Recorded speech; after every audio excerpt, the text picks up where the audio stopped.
अस्सलाम वालेकुम वरहमतुल्लाहि वबरकातुहू। आज बात करेंगे हम ग्रीफ मैनेजमेंट पे और उसके अलावा प्रॉब्लम सॉल्विंग पे, कम्युनिकेशन स्किल्स पे, फाइनेंस मैनेजमेंट पे और माइंडसेट पे। उसके अलावा इमोशनल अवेयरनेस में अ, हम बात करेंगे आज एंगर मैनेजमेंट के हवाले से बात करूंगी मैं। सबसे पहले तो बात आ जाती है ग्रीफ मैनेजमेंट की। ग्रीफ है क्या?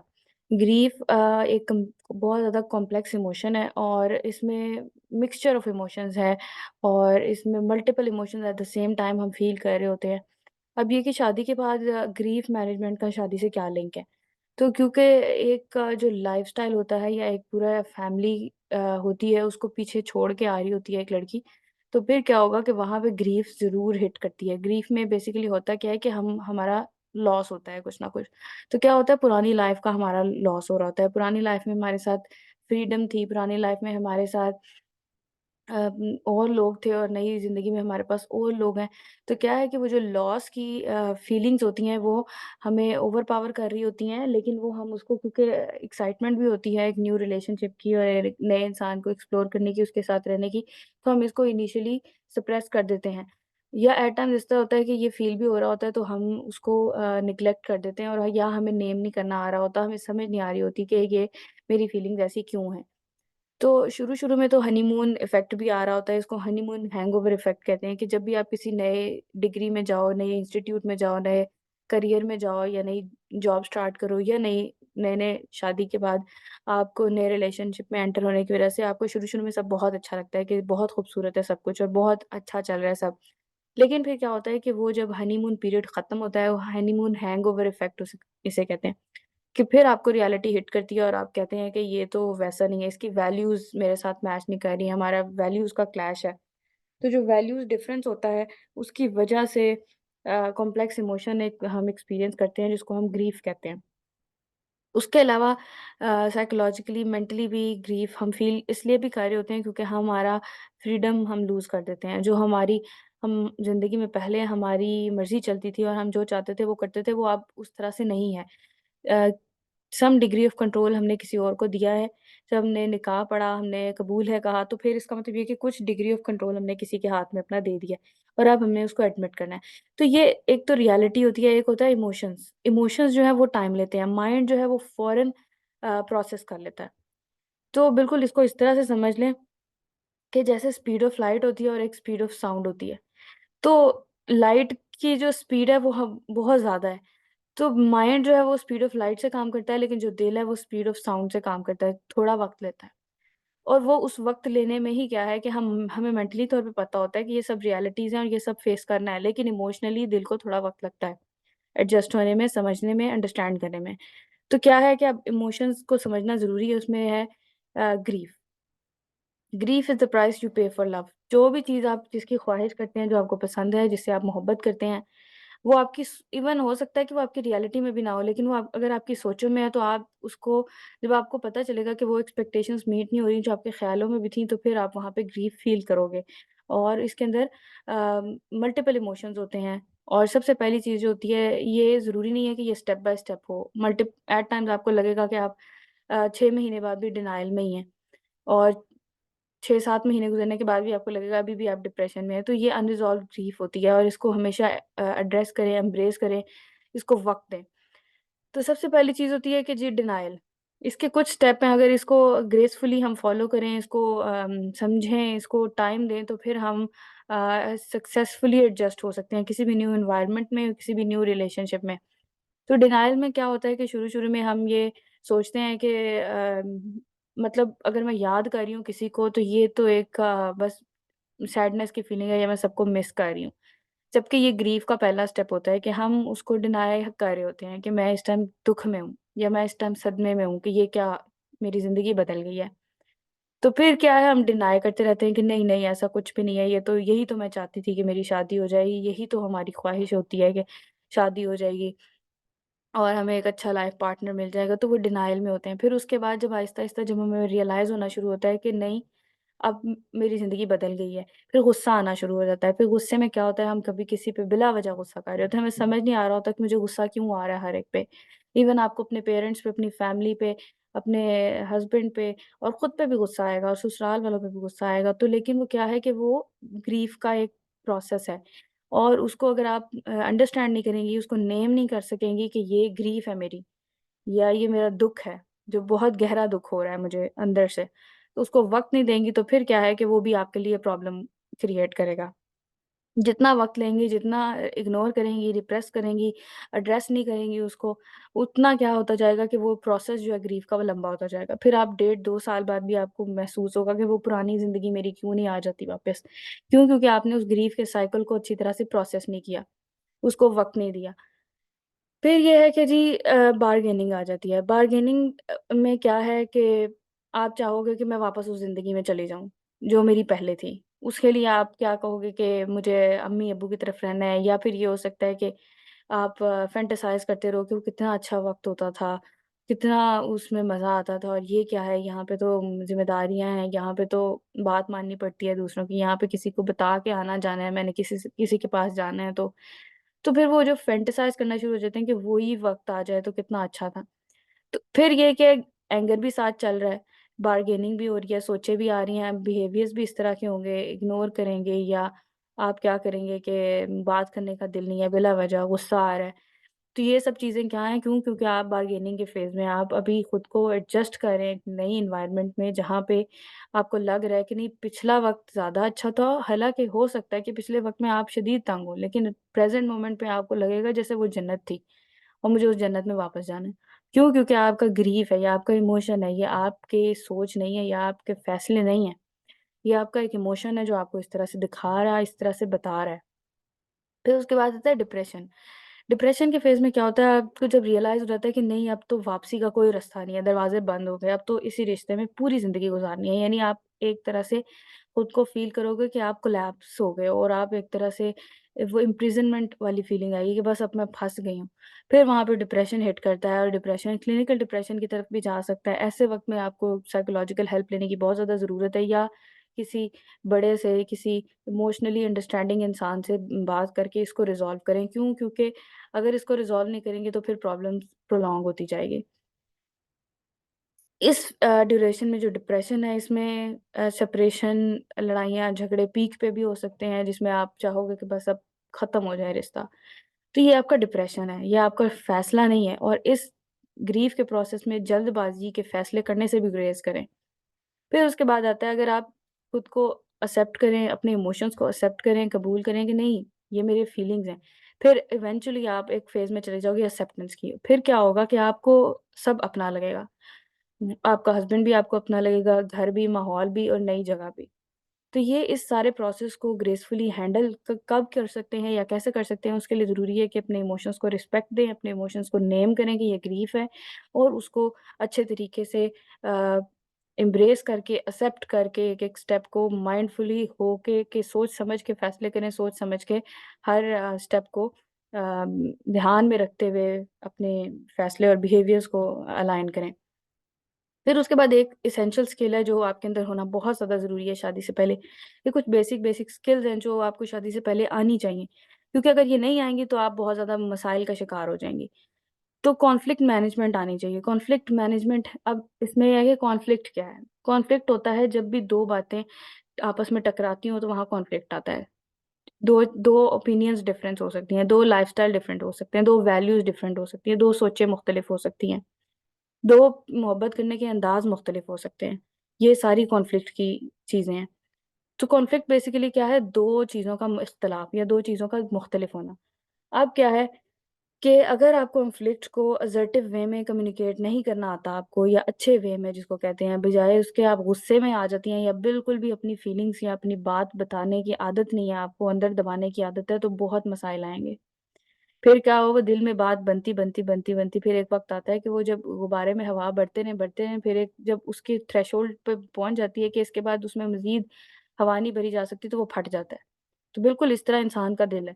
उसमें जब वो आप बातें या चीज़ें रखती रहेंगी, बताएँगी नहीं, वेंट आउट नहीं करेंगी, वो हवा नहीं निकालेंगी जो अंदर फँस गई है, तो फिर क्या होता है इंसान फटता है। उस टाइम फटने पे क्या कहता है, मुझे ज़िंदगी में कभी सुकून नहीं मिला, मुझे ज़िंदगी में कभी खुशी नहीं मिली, मुझे ज़िंदगी में मेरी ख्वाहिश के मुताबिक नहीं मिला। क्यों? क्योंकि हर चीज़ दिल में दबाने की आदत है। तो इसलिए ज़रूरी है कि असर्टिव कम्युनिकेशन होनी चाहिए। अब conflict is not the adversary of connection, fear of confrontation is. यानी अगर आपको कॉन्फ्लिक्ट आता है तो ये तो एक नेचुरल चीज़ है। 2 मुख्तलिफ अपब्रिंगिंग के लोग आए हैं, 2 मुख्तलिफ बैकग्राउंड है, उनकी पूरी ज़िंदगी के तजुर्बात, उनकी पूरी ज़िंदगी के वैल्यूज़, उनकी हर चीज़ मुख्तलिफ है। तो इसका मतलब ये है कि आप 2 लोग मिल के डिफरेंट बैकग्राउंड से अपने डिफरेंट एडिशन करेंगे उस रिलेशनशिप में और अपनी एक शेयर्ड वैल्यू क्रिएट करेंगे। बजाय ये कि आप ये कि मुझे मेरे जैसा इंसान चाहिए, तो ऐसा कभी भी नहीं मिलेगा। तो ये कि ये कनेक्शन और ये जो अपोज़िट है, ये चीज़ एक कनेक्शन बिल्ड करने के लिए है। बजाय ये कि आप उसको कहें कि ये तो हम तो बिल्कुल हमारी माइंडसेट नहीं मिलता, हमारी वैल्यूज़ नहीं मिलती। कुछ चीज़ें हैं जो आपके नॉन नेगोशिएबल्स में हैं, जो आपको ऑलरेडी पता होनी चाहिए। लेकिन ये है कि आप ये कहें कि कॉन्फ्लिक्ट आएगा ही नहीं, तो ये आपकी बहुत बड़ी गलतफ़हमी है। तो अब कॉन्फ्लिक्ट को मैनेज किस तरह करना है, हैंडल कैसे करना है, इसके लिए भी कुछ तरीके होते हैं। मेन तरीके क्या हैं कि या आप कोलैबोरेट करो। कोलैबोरेट को कहते हैं हम विन-विन स्ट्रैटेजी। विन-विन स्ट्रैटेजी में क्या होता है कि आप लोग सामने वाले इंसान की भी बात सुनो, अपनी भी बात बताओ। फिर कहो कि अच्छा, तुम्हारी बात इस हद तक मान लेते हैं और मेरी बात इस हद तक मान लेते हैं और एक म्यूचुअल एग्रीमेंट बना लो। तो इसको कहते हैं कोलैबोरेशन। फिर उसके बाद है अकोमोडेशन। अकोमोडेशन का मतलब होता है कि ठीक है, आपको लगे अकोमोडेट करना। यानी जब आपको लगे कि मेरी राय तो अहम है, लेकिन जो वो बात कह रहा है वो मुझे ज़्यादा वैलिड फ़ील हो रही है, तो फिर अपनी बात को लेट गो कर लेना। तो ये अकोमोडेशन है। फिर उसके बाद ये कि जो कम्पीट होता है, कॉम्पिटिशन में क्या होता है कि कॉम्पिटिशन मैं आई विन यू लूज़, ये स्ट्रैटेजी है कि मेरी ही बात, हमारा कॉम्पिटिशन हो रहा है, तुम्हें हरा के ही मैं जीतूँगी। तो ये हस्बैंड-वाइफ में अगर ये कॉम्पिटिशन शुरू हो जाएगा ना, और ये जो एक-दूसरे से कम्पीट करना शुरू हो जाएँगे कि मैं हरा के तुम्हें जीतूँगा मैं खुद, तो ये फिर क्या है कि वो रिलेशनशिप सफ़र करना शुरू हो जाएगा। फिर उसमें तीसरे लोग इन्वॉल्व होना शुरू हो जाएँगे और वो अपनी तरफ से मसाइल पैदा करना शुरू कर देंगे। तो इसीलिए ये जो स्ट्रैटेजी है, विन कॉम्पिटिशन की स्ट्रैटेजी, किसी भी मसले को हल करने के लिए, ये भी बहुत गलत स्ट्रैटेजी है। फिर उसके बाद एक स्ट्रैटेजी है अवॉइड करना, इग्नोर करना, जैसे मसला एक्ज़िस्ट ही नहीं करता और बताना ही ना, बोलना ही ना। अगर कुछ बहुत बुरा लगा है, उसको बुरा लगने के बावजूद भी बताना नहीं है, तो फिर इसका क्या मतलब है कि वो भी आपके लिए प्रॉब्लमैटिक है। इग्नोर करने से भी कोई भी वो बात दिल में रहती रहेगी और फिर वो जो बात मैंने की है कि फिर गुब्बारे में जब हवा भरते रहो, एक वक़्त आता है कि वो भी फट जाता है। तो फिर हम क्या करते हैं कि हम फट जाते हैं। फिर उसके बाद एक है कॉम्प्रोमाइज़ की स्ट्रैटेजी। कॉम्प्रोमाइज़ सबसे बुरी स्ट्रैटेजी है। हम कहते हैं कॉम्प्रोमाइज़ करो, कॉम्प्रोमाइज़ करो, कॉम्प्रोमाइज़ करो। कॉम्प्रोमाइज़ करने का मतलब ये है कि लूज़-लूज़ स्ट्रैटेजी। तुम भी हार गए, मैं भी हार गई। आर्गुमेंट हुआ, एक-दूसरे से बात करना शुरू हुई और एंड कहाँ किस पे छोड़ दिया? जाओ, तुम तो हो ही ऐसी, जाओ तुम तो हो ही ऐसे। तुमने कभी मेरी बात को समझना ही नहीं और उसको कॉन्फ्लिक्ट पे बात खत्म कर दी। तो ये है कि ये क्लोज़र नहीं दिया बात को या उसका कोई हल नहीं निकाला, कोई सॉल्यूशन नहीं निकाला। अब ये जो सारी बातें मैं कर रही हूँ, देखिए मैंने कम्युनिकेशन की भी बात की, इसीलिए कम्युनिकेशन की स्किल भी होना बहुत ज़रूरी है। इमोशनल अवेयरनेस, दूसरे को समझने का एहसास होना चाहिए आपके अंदर, तो इमोशनल अवेयरनेस भी बहुत ज़रूरी है। फिर उसके अलावा आपकी बहुत ज़्यादा ज़रूरी चीज़ ये है कि आपको अगले को अंडरस्टैंड करना आना चाहिए, असर्टिवली कम्युनिकेट करना आना चाहिए। फिर ये है कि आपको प्रॉब्लम सॉल्विंग आनी चाहिए। तो ये सारी चीज़ें, ये स्किल्स बेसिक स्किल्स हैं जो आपके अंदर होना ज़रूरी हैं।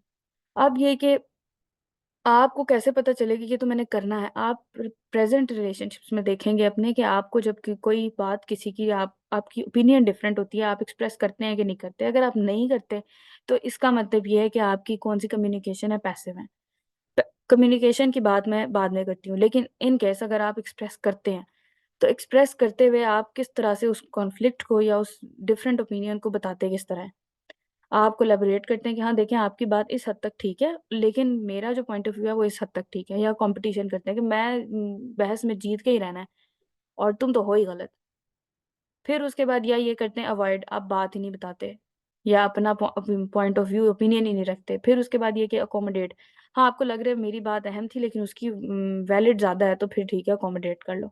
या फिर ये कि इतनी लड़ाई इस हद तक बहस को ले जाना है कि अगला इंसान भी कहे कि ठीक है, तुम्हारी बात ठीक है, तुम जान छोड़ो मेरी।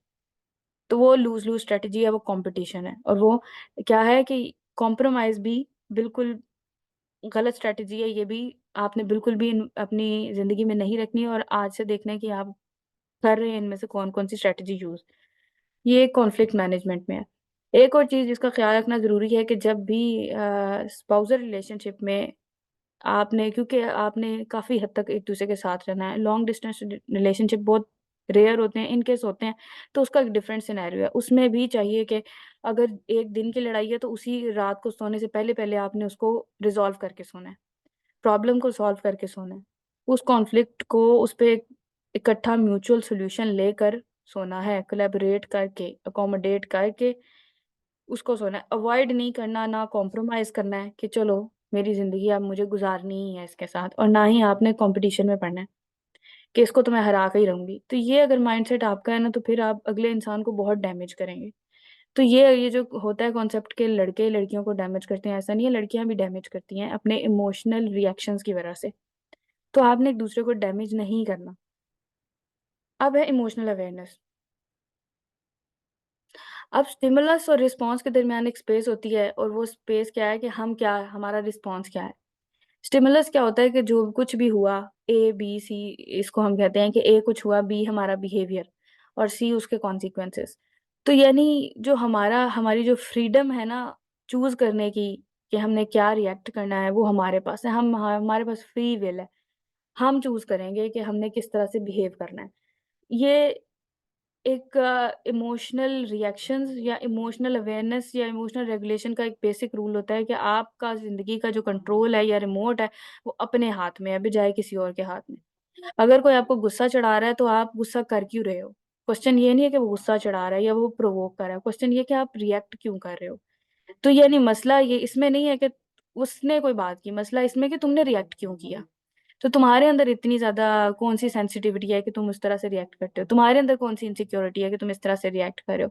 तुम्हारे अंदर कौन-सा कॉम्प्लेक्स है? इस चीज़ पे ये इमोशनल अवेयरनेस का ये जो कोटेशन पीछे मैंने शेयर किया है, ये इस पे बेस करता है। तो इमोशनल अवेयरनेस का मतलब ये है कि आपको अपने इमोशंस को नेम करना आता हो। इस टाइम पे, इस मोमेंट में आप क्या फ़ील कर रहे हैं? क्या आप इसको नेम दे सकते हैं? जो आपका इस टाइम पे अगर आपको नेम करना आ गया है ना, तो इसका मतलब ये है कि टू सम एक्सटेंट आपको इमोशनली अवेयर हैं।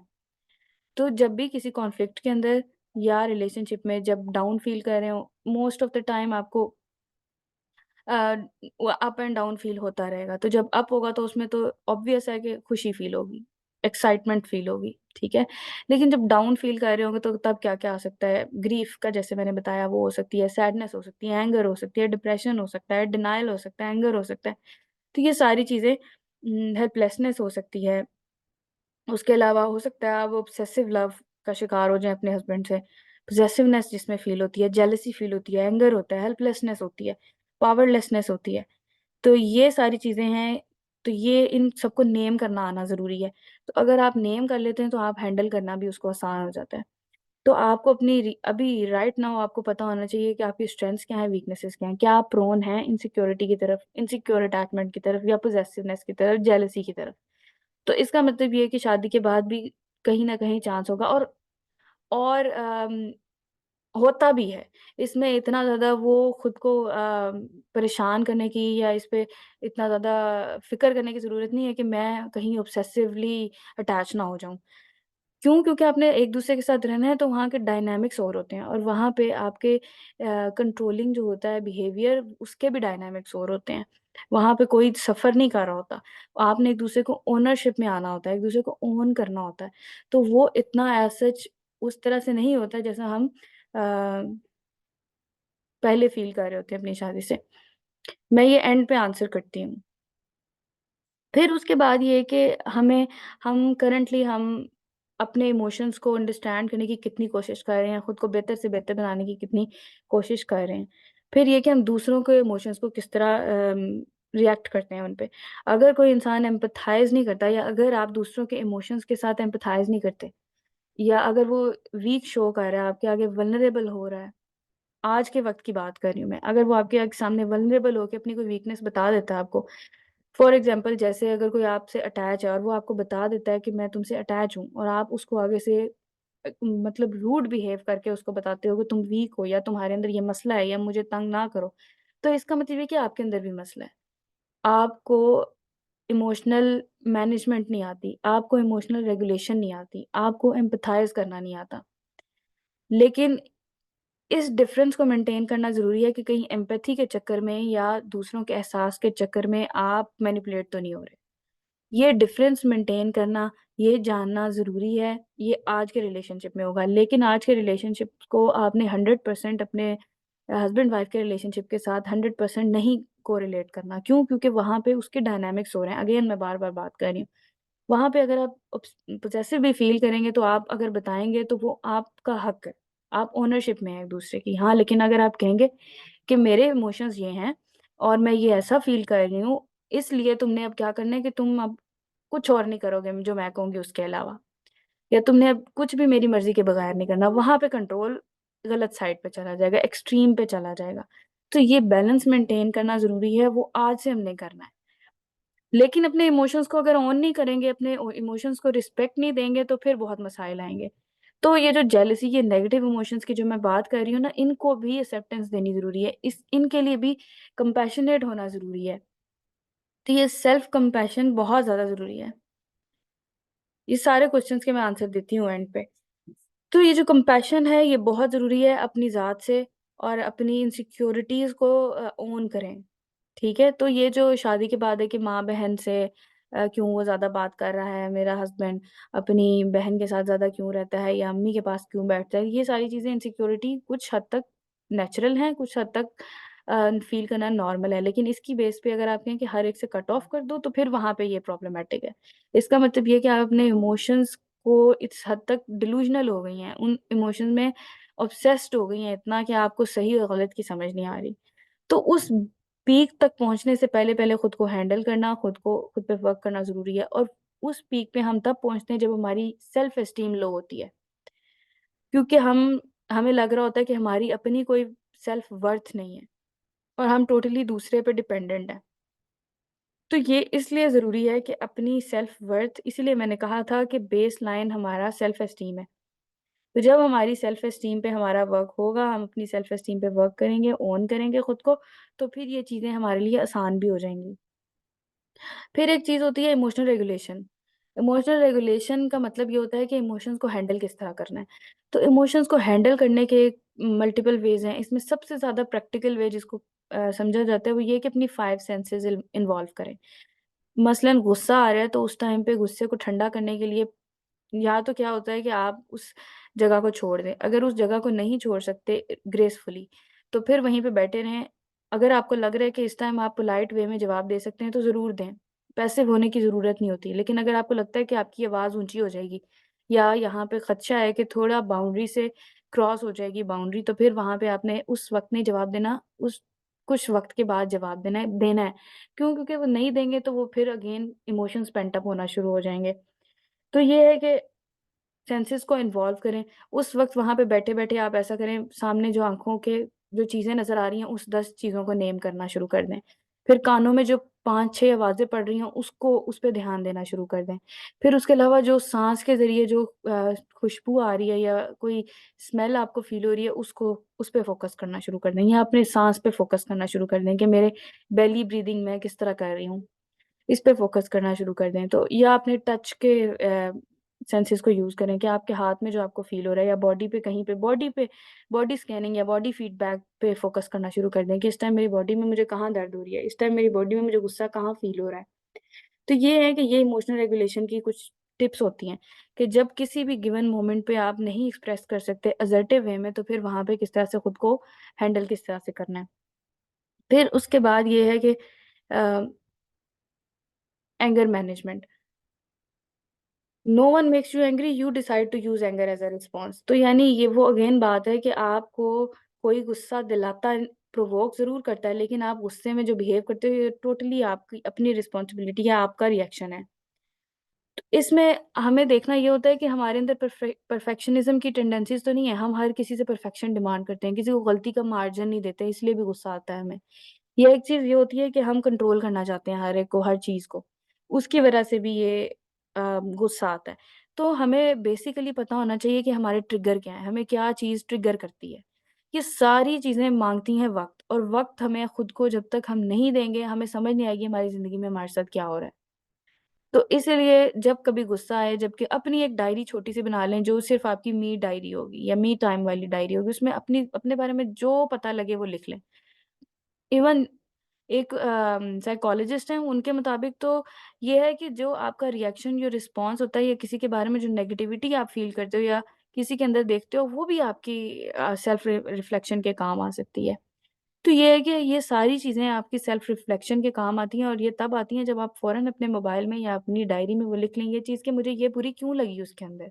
ये मुझे मेरे बारे में क्या बता रही है? और फिर ये है कि ये तो सारी चीज़ें हैं कि हम खुद को किस तरह मैनेज करें। अगर कोई इतनी दिल दुखाने वाली बात कर दे या दिल दुखा दे तो फिर वहाँ पे इसीलिए ज़रूरी है माफ़ करने की आदत, इसीलिए ज़रूरी है अल्लाह ताला से कनेक्शन, इसीलिए ज़रूरी है नमाज़, इसीलिए ज़रूरी है कुरान पाक। क्यों? क्योंकि बाज़ औक़ात इस तरह होता है कि हम असर्टिवली बता के भी वो फ़ायदा नहीं हमें मिलेगा या असर्टिवली बताने के बावजूद और उसको अच्छे तरीके से कॉन्फ्लिक्ट को सॉल्व करने की कोशिश के बावजूद भी वो दोबारा गलती हो जाएगी। फिर वहाँ पे क्या ज़रूरी है? अगेन बताना ज़रूरी है लेकिन माफ़ पिछले जो दुःख को कि मैंने बताया था मेरी एफ़र्ट का क्या हुआ? तो माफ़ करने की आदत और माफ़ इस तरह से कि मैंने मेरे जो दुःख हैं, जो मुझे तकलीफ़ दी गई है, वो किसके हवाले? अल्लाह ताला के हवाले। उसको मैं अल्लाह ताला के हवाले करती हूँ। तो इसलिए ये माफ़ करने की आदत पैदा करना बहुत ज़्यादा ज़रूरी है। अब ये कि माइंडसेट ये सारी चीज़ें डिपेंड करती हैं आपका माइंडसेट किस तरह का है। माइंडसेट का मतलब ये है कि आपका जो सोचें या बिलीफ सिस्टम किस तरह का है, जो आपके बिहेवियर्स को डायरेक्ट करता है। एक होता है ग्रोथ माइंडसेट, एक होता है फिक्स्ड माइंडसेट। ग्रोथ माइंडसेट में क्या होगा कि अगर किसी ने गलती की है, उसको भी मार्जिन देना, वो भी इंसान है, वो वक़्त के साथ-साथ बेहतर हो रहा है। वो हर एक का देखिए आज आप अपने बारे में जान रही हैं, अपने बारे में सीख रही हैं और आपको एक चांस मिला है कि आप खुद के बारे में सीखें। तो हर एक को वो चांसेस नहीं मिलते। हर एक की लर्निंग का एक वक़्त होता है। तो वो अगले को वो मार्जिन देना कि नहीं, जैसे मेरी लर्निंग का एक वक़्त था, मैंने एक वक़्त लिया और मैंने सीख लिया। तो दूसरे इंसान का भी वक़्त नहीं आया, जब वो वक़्त आएगा वो भी वो सीख लेगा। ये ग्रोथ माइंडसेट है। जिस तरह खुद को मार्जिन देना कि मैं बेहतर हो रही हूँ या बेहतर से बेहतर बन रही हूँ, सीख रही हूँ, गलतियों से सीख रही हूँ, तो इस तरह सामने वाले इंसान भी सीख रहे हैं। फिक्स्ड माइंडसेट क्या होता है कि मैं परफेक्ट हूँ, मैंने ठीक नहीं होना, मैं ऐसी हूँ, मुझे ऐसे ही कबूल करो। और जब आप खुद के साथ इतने रिजिड होंगे ना और अपने लिए इतने रिजिड स्टैंडर्ड रखेंगे, तो आप दूसरों के लिए भी रखेंगे। और इसी इसी माइंडसेट में आता है विक्टिम माइंडसेट भी।